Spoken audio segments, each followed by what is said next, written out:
가정의 달 5월이 시작이 되었습니다. 무엇보다 이곳에서 또 가정에서 드리시는 모든 우리 임청 가족들 안에 하나님의 사랑과 은혜가 각 가정마다 충만하게 임하게 되시기를 먼저 주님의 이름으로 축복드립니다.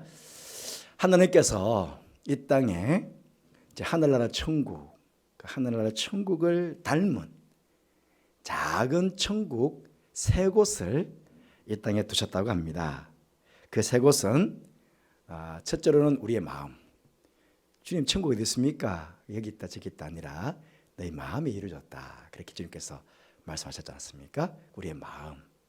그리고 두 번째는 가정. 세 번째는 교회. 이렇게 천국을 닮은 세 곳을 이렇게 두셨다는 것입니다. 이유는요, 하늘나라의 평화와 기쁨을 이 땅에서도 맛보며 살 수 있도록 그렇게 가르쳐 주신 것입니다. 그렇다면 지금 여러분의 가정은 가정 천국을 이루고 지금 살고 계십니까? 여러분의 가족들 모두는 그 가정 안에서 천국의 평화와 기쁨을 누리면서 지금 살아가고 계시는가요? 시대가 변하면서 이 가정과 또 가족도 그 모습이 많이 변해가고 있습니다.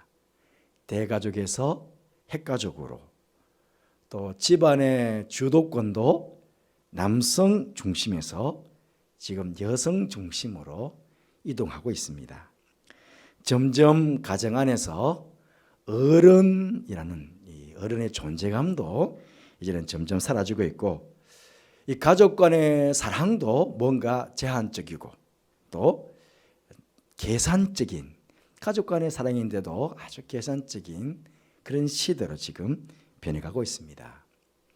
이런 변화가 긍정적인 면도 있지만 사실은 부정적인 면도 많이 작용하는 것 같습니다. 이 가정의 달이 되면 이 가정에 대한 글들이 신문이나 또 잡지에 많이 올라오지 않습니까? 저도 이번 주간에 몇 글을 보았는데요. 그중에 이런 물음만 몇 가지를 쭉 해놓은 글을 보았습니다. 당신은 집안에서 위치가 어떤 위치입니까? 뭐 어떤 분은 그러죠. 우리 집에서는 나는 우리 집에서 키우는 애완견 다음이라고 그렇게 말하시는 분들이 있지 않습니까? 나는 내 가정에서 나 위치는 어디인가? 또 당신의 가정이 당신에게 주는 의미와 비중은 어떻습니까? 당신의 가정은 당신에게 든든한 울타리요 안식처입니까? 당신과 가족은 끈끈한 사랑과 관심으로 엮여져 있습니까? 당신의 가족이 당신의 노후 생활에 든든한 지킴이가 돼 줄 수 있습니까? 당신이 세상을 떠났을 때 당신의 가족이 진심으로 슬퍼해 줄 것 같습니까? 이런 등등의 물음들을 쭉 이렇게 이어놓은 것을 이제 보았습니다. 이것들은요, 묻지 않아도 너무나 당연한 것들 아닙니까? 가정이라면, 가족이라면. 그런데 이런 것들이 물음이 된다는 것은 지금 현재 많은 가정들이 가정들로서의 역할을, 가족들로서의 역할을 못하고 있다는 또 다른 반증이 아니겠습니까? 결국 가정이 건강하지 못하다는 것은 가족 구성원들이 그 가정 안에서 각각의 역할을 잘 하지 못하기 때문은 아닐까요? 그렇다면 여러분들 한 분 한 분, 오늘 예배를 드리시는 여러분들 한번 생각해 보십시오. 나는 가족의 구성원으로서 생각할 때에 나는 나의 가정을 가정천국으로 만들어가는 데 있어서 선한 역할을 하고 있다고 생각하십니까? 아니면 오히려 가족 구성원들에게 아픔과 상처를 주는 그런 부정적인 역할을 하고 있다고 생각하십니까? 내 생각과 가족의 생각이 다를 수도 있습니다. 나는 선한 역할을 하고 있다고 생각하는데 내 가족은 아이고 아니야, 저 사람 때문에 우리는 힘들어, 그럴 수 있잖아요. 뉴욕 항구에서 있는 자유 여신상, 여러분 보시면 계시죠? 우리 모두가 잘 알고 있습니다. 자유 여신상. 이 바르톨디라는 프랑스 조각가가 그 자유 여신상을 조각했거든요. 세웠는데 처음에 이 자유 여신상을 세울 때에 자유와 또 평화와 사랑을 잘 표현해낼 수 있는 그런 모델을 찾았대요. 그 여인들 중에서 이 사랑, 또 평화, 이 자유를 잘 이렇게 표현해내는 얼굴과 같은 게 모델을 찾아봤는데 아무리 찾아도 없더라는 것입니다. 그래서 자신이 어머니를 조각했다고 합니다. 아무리 찾아봐도 자신의 어머니와 같은 그런 사랑의 얼굴, 평화의 얼굴을 어디에서도 찾아볼 수 없었다는 것입니다. 여러분 그렇습니다. 가정에서의 가족들은 이 바르톨디의 가족처럼 가족들 서로 간에요 가장 고귀한 가치를 발견하는데 거기에 아름다운 가정 천국을 이루어지게 된다는 것입니다. 만약에요 가정에서 부모님들이 이 자녀들에게 나는 세상에서 내 아버님을, 내 어머님을, 우리 부모님을 가장 존경한다 라고 하는 이야기를 듣게 된다면요, 부부간에 마찬가지 아닙니까? 부부간에 남편이나 아내나 마찬가지죠. 나는 세상에서 당신을 최고로 사랑하고 그건 난 당신이 최고로 생각한다, 이런 이야기를 서로 간에 듣게 된다면 자녀들도 그렇죠. 부모님들이 넌 하나님의 걸작품이야, 나는 세상에서 너희들이 최고야, 그런 이야기를 듣게 된다면요, 그러면 그런 가정은 다른 어떤 가정보다 행복한 가정이고 하나님께서 선물로 주신 가정, 그 가정을 가정 천국으로 잘 만들어가는 그런 가족들일 것입니다.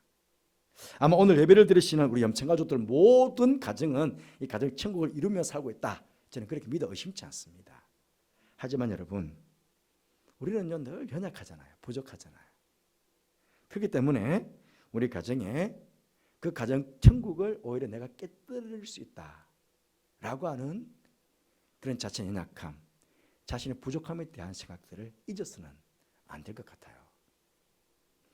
그렇다면 우리 평생을 사는 동안에 어떻게 하면은 하나님께서 선물로 주신 나의 가정을 가정 천국으로 끝까지 유지하면서 그렇게 살아갈 수가 있을까요? 먼저 결론적으로 말씀을 드리면 성령이 충만하시면 됩니다. 성령 충만하시면 됩니다. 성령 충만한 삶이 여러분 가장 잘 드러나는 곳이 어딘 줄 아십니까? 제일 먼저 드러나는 곳이 바로 가정생활입니다. 남편이 아내에게, 아내가 남편에게, 부모님이 자녀에게, 자녀들이 부모님에게 서로 동기간에 말과 행동을 통해 성령 충만한 모습이 드러나게 되는 것입니다. 바깥에서는요, 교회에서는요 성령 충만한 척 할 수 있습니다. 왜? 늘 자주 보지 않기 때문에, 가끔 보기 때문에. 하지만 가정은요 완전히 적나라하게 벌거벗은 것처럼 자신이 드러나잖아요. 그러니 우리 아버지 어머니, 내 자녀들 성령 충만한 거 아닌가? 가정에서 잘 드러나죠. 그 가족들이 제일 잘 평가하게 되는 것입니다. 여러분 우리 안에 성령님이 다 계시잖아요. 여러분 안에 성령님이 다 계시잖아요. 그런데요 이 성령님을 근심하게 할 때가 있어요. 에베소서 4장 30절 말씀 보시면 하나님의 성령을 근심하게 하지 말라, 그렇게 말씀하세요. 하나님의 성령을 근심하지 말라. 하나님의 자녀인 우리들이 하나님의 자녀로서 성령이 내 안에 거주하시는 사람들로서 하지 말아야 될 말과 행동을 했을 때에 내 안에 계신 성령은 근심하게 됩니다. 지금 제가 에베소서 말씀 오늘 본문을 삼았는데요, 이 에베소서에 있는 4장 5장의 말씀만 가지고 도대체 성령을 근심하게 하는 그런 말과 행동의 예가 어떤 것이 있을까요? 제가 찾아보니까요 4장 5장에서 말입니다. 자신을 방탕에 방임하여 모든 더러운 것을 욕심으로 행하는 것, 거짓말하는 것, 분을 품고 있는 것, 도둑질하는 것, 더러운 말을 입 밖으로 내는 것, 악독, 노함, 분냄, 떠드는 것, 비방하는 것, 음행, 탐욕, 누추함, 어리석은 말, 희롱하는 말 등등 4장 5장에 나오는 말씀입니다. 여러분, 이 에베소서 말씀은요 세상 사람들에게 주는 말씀이 아니고 에베소 교회 성도들에게 주신 말씀입니다. 무슨 말씀입니까? 성도라고 하는 에베소 교회 교인들이 이런 악한 말과 이런 악한 행동들을 한다는 것입니다. 지금 교회에 다니는 우리들이 이런 악한 말과 이런 행동을 한다는 것입니다. 성령님이 내 안에 계시는 성도가 가정 안에서 지금 가정 안에서 이런 악한 말과 이런 악한 행동을 하게 된다는 것입니다. 그러하기에 가족 구성원인 우리는 이 가족 안에서 성령을 근심하게 하는 이런 악한 말들, 이런 악한 행동들을 함으로 인해서 가정천국을 깨뜨릴 수가 있다는 것입니다. 그러하기에 우리는 늘 경각심을 가지고 오히려 성령 충만을 받아서 성령 이끄심에 순종함으로 그렇게 가정천국을 더욱 이루어가는 그런 우리가 되어야 됩니다. 우리가 성령 충만의 반면으로 우리가 성령 충만을 받고 살아간다면 그런 가정에서 어떤 일들이 일어나느냐, 4장 5장을 종합해서 보면 어둠의 일들이 아니라 빛의 자녀들처럼 행하게 됩니다. 빛의 자녀처럼 그렇게 행하다 보니까 착함과 의로움과 진실함의 열매를 어디서? 가족 안에서 맺게 됩니다. 또 세월을 낭비하지 않고 지혜롭게 하나님의 뜻을 깨닫고 사회에서든 가정에서든 그 뜻에 순종하며 살아가게 됩니다. 언제나 사회에서든 가정에서든 시와 찬송과 신령한 노래들을 부르게 됩니다. 계속 따라오세요. 계속 따라오세요.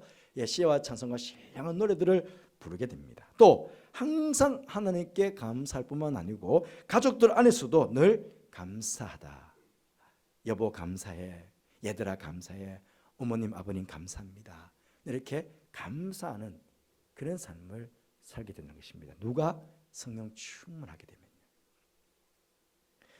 특별히 오늘 5장 제가 읽지 않았지만 22절 말씀부터 보시면 가족과의 서로 간의 관계에 대한 말씀들을 쭉 이어가고 있습니다. 여러분들 너무나 잘 아시는 대로 가족 관계는요, 제일 먼저 사랑의 관계, 사랑의 관계에서 모두 관계가 이어지게 됩니다. 그렇잖아요. 5장 2절 말씀 보시면 그렇게 해서 말씀하셨어요. 그리스도께서 너희를 사랑하신 것 같이 너희도 사랑 가운데서 행하라. 사랑으로 행하는 것입니다. 갈라디아서 말씀 보시면 성령의 열매가 9가지 나오잖아요. 그 9가지 열매의 첫 번째 열매가 무엇입니까? 사랑입니다. 사랑, 희락, 화평. 사랑이 첫 번째 열매입니다. 사랑이 그 전체 열매를 다 품고 있습니다. 가정은 어떻게 합니까? 처음에 가정을 이룰 때 서로 다른 남녀가 사랑을 해서 그리고 사랑하는 부모님을 떠나 오늘 말씀 보니까 부모를 떠나서 이 남녀가 육체가 한 몸이 됩니다. 사랑으로. 그래서 가정을 이루게 됩니다. 여러분 서로가 부족하기 때문에 하나님께서 종처럼 부려먹는 배필로가 아니고 하나님처럼 돕는 배필로 아내를 남편을 각자에게 허락해 주신 것입니다. 배우자로. 여러분 하나님처럼 나를 돕는 배필로 배우자를 보내주시는데 그러니 얼마나 사랑하고 얼마나 존귀하게 여겨야 됩니까? 하나님 사랑하시죠. 여러분 하나님을 존중하시고 존귀 여기시잖아요. 하나님처럼 돕는 배필로 내 눈에 보이지 않지만 하나님 내 눈에 보이지 않지만 내 눈에 보이는 하나님처럼 돕는 배필로 내가 가장 사랑하는 아내를 남편을 배우러 주셨어요. 그는 얼마나 사랑해야 되고 얼마나 그 배우자를 존귀하게 여겨야 됩니까? 아내는 남편을 보면 하나님을 보여야 하고, 마찬가지 남편도 아내를 보면 아내의 모습 속에서 하나님을 보아야 합니다. 그래야만이 서로 복종하고 서로 존중하고 서로 존경하며 살아갈 수 있습니다. 오늘 21절 말씀 읽지 않았지만 보시면 그리스도를 경외함으로 피차 복종하라. 그리스도를 경외함으로 피차 복종하는 것입니다. 어떻게 이런 일이, 이 모든 일이 가능하게 될까요? 바로 성령님께서 그렇게 하도록 이끌어 가신다는 것입니다. 그러니 결혼을 앞둔 신랑 신부라고 한다면 결혼하기 전에 얼마나 기도를 많이 해야 할까요? 왜냐하면 남편으로서 아내로서 서로에게 좋은 배우자가 되기 위해서 그렇게 성령 충만해야 되기 때문에 그렇습니다. 저는 결혼식 주례하면서 자주 신랑과 신부에게 이 에베소서의 말씀 가지고 물어볼 때가 있습니다. 아내 여러분, 남편을 얼마만큼 사랑해야 됩니까? 에베소서 교훈대로 말씀하시면요, 교회가 그리스도에게 하듯 사랑해야 합니다. 그렇게 말씀하십니다. 교회가 그리스도를 얼마나 사랑했나요? 초대교회 얼마나 많은 순교자들이 나온지 모릅니다. 무슨 말씀입니까? 주님을 믿는 그 믿음 저버리지 않고 주님 사랑해서 자신의 목숨을 바쳐서 순교하면서까지도 주님 사랑한다고 고백하면서 십자가의 형틀로, 화형의 형틀로 사라져갔습니다. 한 번만 주님 부인해. 아니요, 저 주님 사랑합니다. 주님 사랑합니다. 그러면서 자신의 목숨을 그렇게 십자가형에, 그냥 화형에 내가 맡겨버리는 것입니다. 교회가 주께 사랑하듯. 무슨 뜻입니까? 성령 충만한 아내는 그렇게 죽을 만큼 남편을 사랑하는 것입니다. 그러면 남편은 아내를 얼마만큼 사랑해야 됩니까? 남편은 그리스도께서 교회를 사랑하시고 교회를 위해서 자신을 주신 것 같이 하라, 그렇게 말씀하셨어요.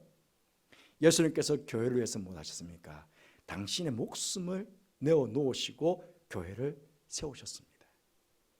마찬가지죠. 남편도 아내 사랑하기를 아내를 위해서 죽을 만큼 사랑해야 한다는 것입니다. 성령 충만한 남편은 그렇게 죽을 만큼 아내를 사랑하는 것입니다. 그런데 지금 얼마나 많은 배우자들이 보험 가입해놓고 죽이기도 하고 이런 모양 저런 모양으로 그렇게 상대방 배우자를 죽이는 경우가 있다는 게 얼마나 많이 있습니까? 오히려 내가 죽어야 되는데. 이렇게 부부가 정말 지극한 사랑으로 서로 사랑하게 된다면 그걸 자녀들이 보고 있지 않겠습니까? 그럼 자녀에게 분명히 선한 영향력이 그냥 끼쳐가는 것이죠.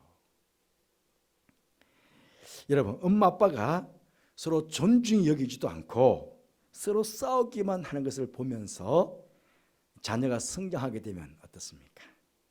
그 아이는 그럴 겁니다. 난 이 다음에 어른 되면 절대로 엄마 아빠처럼 저렇게 하진 않을 거야. 그러죠. 그런데요, 어른이 된 후에 어느 순간인가 내가 정말 어린 시절에 그 아빠 엄마의 그 부정적인 면은 난 절대로 하지 않을 거야 그랬는데 어느 순간인가 내가 하고 있는 그 모습을 발견할 때가 있습니다. 얼마나 소스라칩니까? 내 어릴 때 나 엄마 아빠 그런 거 부정적인 거, 나 저런 건 절대 내가 어른 되면 안 할 거야 그랬는데 지금 내가 하고 있어.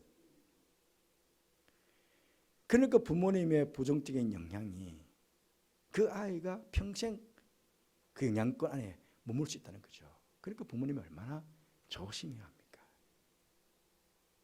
특히 오늘 말씀해 보니까 아비들아, 자녀들을 노엽게 하지 말라, 그렇게 말씀하십니다. 부모님들이 성령 충만하지 않으면 그러면 자녀들을 향한 말과 행동에서 자녀를 노엽게 하는 말과 행동을 하게 됩니다.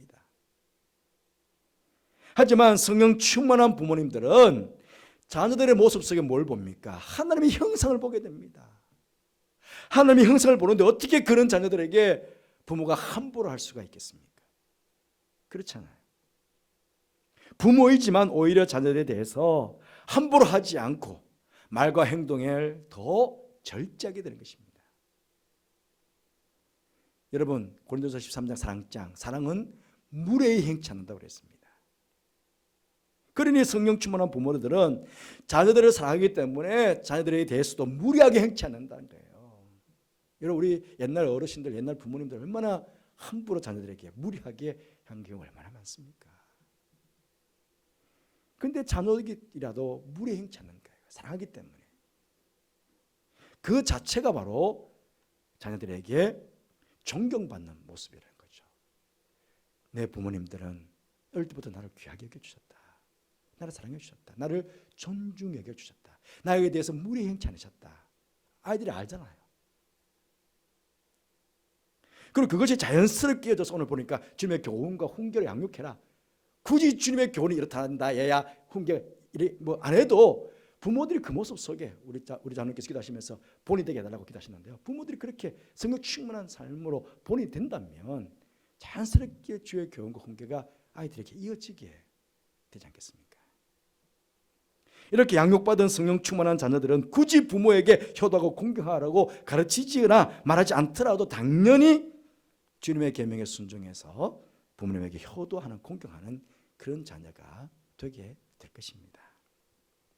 너무나 당연한 말씀이겠지만 예배를 드리시는 여러분 모두에게 한번 물어보겠습니다.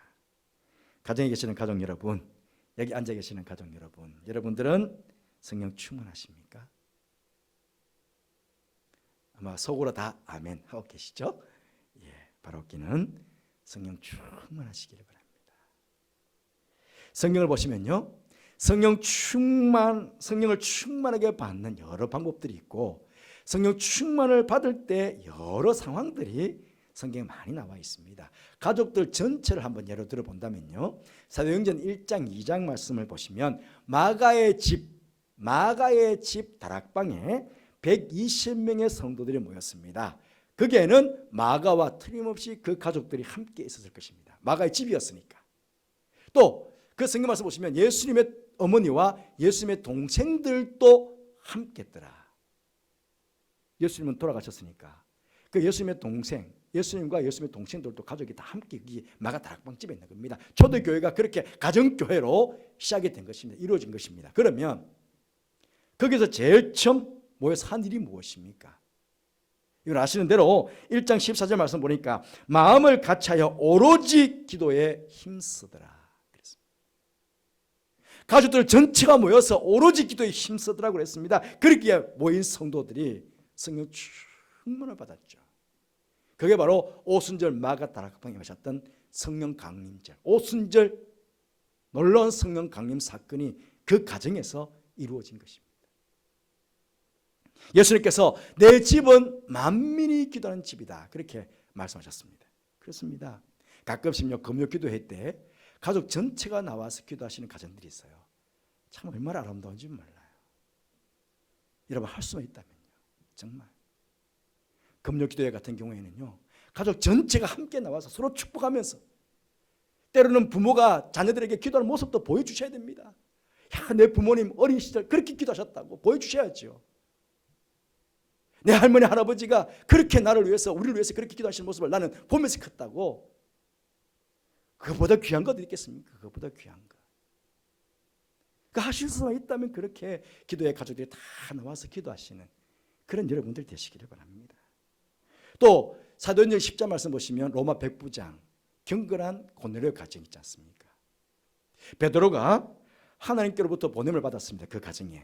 그 베드로가 도착하자 그 가정의 고넬료 가장이 이렇게 말합니다. 33절 말씀에 이제 우리는 주께서 당신에게 명하신 모든 것을 듣고자 하여 다 하나님 앞에 있나이다. 여기 다는 누가 있습니까? 고넬료의 자녀들. 아니 베드로가 언제 올 줄 알고요. 그런데 아버지가 얘야 귀한 손님이 올 거야. 그분이 하나님 말씀을 가지고 올 거야. 우리 다 하나님 말씀 듣기 위해서 가정에 좀 있자. 야 약속들 다 취소하고 가정에 예배 드리기 위해서 다 모여서 있자. 이 아이들이 순종했다는 겁니다. 베드로가 올 때까지. 그래서 하나님 말씀 듣기 위해서 하나님 예배 드리기 위해서 다 모여 있었는데 다 우리가 지금 하나님 앞에 있다는 거예요. 그래서 베드로가 복음을 쭉 전개했습니다. 44절 말씀 보니까 베드로가 이 말을 할 때 성령이 말씀을 듣는 모든 사람에게 내려오시니, 모든 사람이 내려왔다는 것입니다. 여러분, 그렇습니다. 무슨 말씀입니까? 우리가 신앙생활의 가장 기본이 기도와 말씀이라고 그러지 않습니까? 예. 기도와 말씀을 통해서 우리는 성령께서 내 안에 임하게 되신다는 것입니다. 우리 모든 염청 가족들 한 분 한 분이 모두 말씀과 기도 생활을 부지런히 하셔서 성령 충만한 성도들 되시기 바랍니다. 그래서 여러분의 가정을 더욱 하나님께서 함께 하시는 가정천국을 이루시고 그 안에서 주님의 평화와 기쁨을 맛보고 세상을 살아갈 수 있는, 때들은 힘들고 어렵잖아요. 그러면 가정에 왔을 때 위로가 되고 격려가 되고 힘이 되고 용기가 되잖아요. 그러면 세상 가운데 나아가면 내가 믿음으로 싸워서 승리하면서 그렇게 또 세상을 살아가게 되는 것입니다. 얼마나 멋집니까? 이런 아름다운 가정천국, 우리 염청 가족들 모두가 이루시며 살아가는 그런 축복이 함께 하시기를 주님의 이름으로 축복합니다. 기도하겠습니다. 하나님, 5월의 가정을 맞이했습니다. 가정천국을 이루도록 우리에게 귀한 가정을 주셨는데 우리 염전의 가족들 한 분 한 분이 모두가 성령 충만해서 가정천국을 아름답게 이루어가는 저들 되게 하여 주옵소서. 가정 안에서 참된 하늘의 기쁨과 평안을 맛보는 저들 되게 해주시고 세상을 살아갈 때 힘들고 어려웠던 그런 찢기고 상한 마음들이 가정에 왔을 때 위로가 되고 격려가 되고 또 때로는 힘이 되어서 그 힘을 가지고 또 세상 가운데로 나아가서 믿음으로 승리의 삶을 살아가는 그런 우리 모든 염천의 가족들 다 되도록 주님 축복하여 주옵소서. 그렇게 하시 하나님을 찬양합니다. 저희 염천 가족들을 통해서 영광받아 주옵소서. 예수님 이름으로 기도드리옵나이다. 아멘.